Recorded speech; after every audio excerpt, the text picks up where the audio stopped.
Salut tout le monde, j'espère que vous vous portez bien. Donc déjà, je voulais commencer cette vidéo par vous remercier.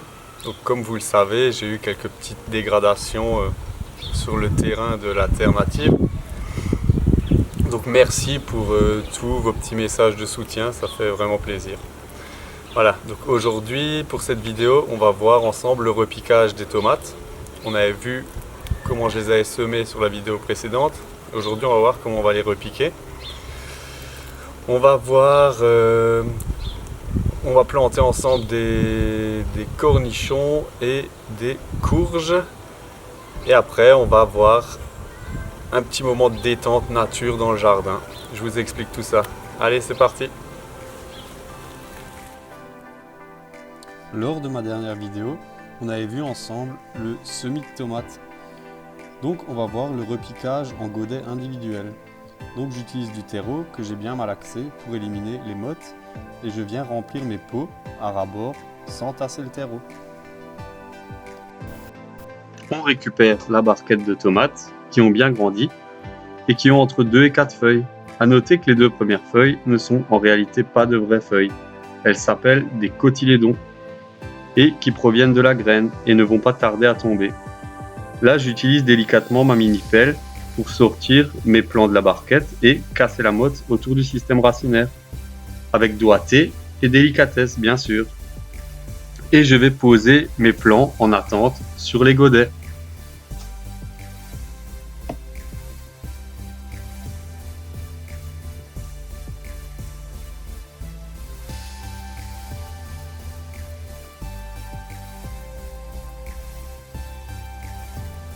C'est parti, on attaque le repiquage.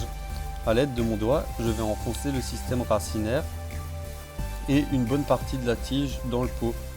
On peut enfoncer la tige jusqu'au cotylédon, car la partie de la tige enterrée va produire des racines et permettre un meilleur ancrage de notre plant de tomate. Après, je viens tasser les extrémités du pot pour éviter les poches d'air.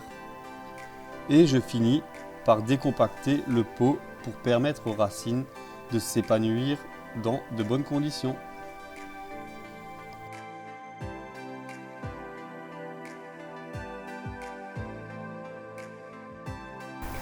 Et voilà, nous avons terminé le repiquage de nos plants de tomates. Donc ne vous inquiétez pas si dans les jours qui suivent, les plants tirent un peu la gueule. C'est dû au stress du système racinaire, dû au repiquage.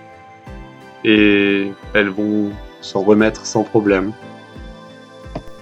Bien sûr, on n'oublie pas de leur faire prendre un petit bain et on va les placer dans un endroit lumineux, mais on va éviter le soleil direct pour les 48 premières heures. Profitons de la barquette vide pour lancer un semis. Je vais remplir la barquette de terreau à semis et faire 2 sillons. Je vais semer une variété de courge maxima, la Buttercup Burgess. Je la cultive depuis quelques années. Un fruit vert, de la chair orangée qui se conserve bien pendant l'hiver et qui est vraiment très apprécié en soupe chez nous. Je vais placer une dizaine de graines à distance à peu près égale. Et dans le deuxième sillon, je vais semer des cornichons verts petits de Paris que je cultive également depuis quelques années. Je l'apprécie car il a une fructification juste énorme et me permet de faire des bocaux de cornichons au vinaigre pour l'année.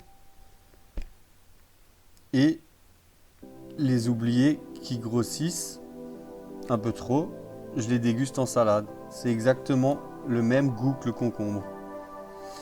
Après, je viens recouvrir les graines de terreau et je n'utilise plus mon tamis car les graines sont bien plus grosses que celles de la tomate et n'auront aucun mal à traverser le terreau plus grossier. C'est également le bon moment pour délimiter les zones de culture à venir. Moi, je fais un petit dessin papier pour me permettre de savoir où je vais planter quoi. Selon l'orientation du terrain, on va implanter les plus grands au nord, les plus petits au sud, pour que tous les plants puissent profiter de la lumière. Ou encore, pour pouvoir créer des zones d'ombre avec les plus grands, pour en faire profiter les plants qui ne supportent pas trop les grosses chaleurs. Donc c'est maintenant que s'organise le potager de demain. Je vous partage mon petit moment nature journalier. Un moment d'observation, de détente et d'apaisement. Il suffit d'avoir une zone sauvage dans son jardin. Je m'installe tranquillement et je vais observer une zone d'à peu près 50 cm². Et ça, pendant une dizaine de minutes. Et là, le monde de l'infiniment petit s'ouvre à vous. Ça permet vraiment de découvrir la vie de la faune et de la flore qui s'épanouit à 2 pas de chez vous. Et le soir, muni d'un livre de reconnaissance des plantes et des insectes, je vais essayer de retrouver mes observations et d'en apprendre un peu plus sur eux. En résumé, c'est une petite activité facile à faire pour les petits et les grands. Ça apaise, ça repose, ça divertit et on apprend tous les jours sur les insectes, les plantes sauvages, souvent appelées mauvaises herbes, de nos jardins. Voilà quelques photos de mes observations du jour.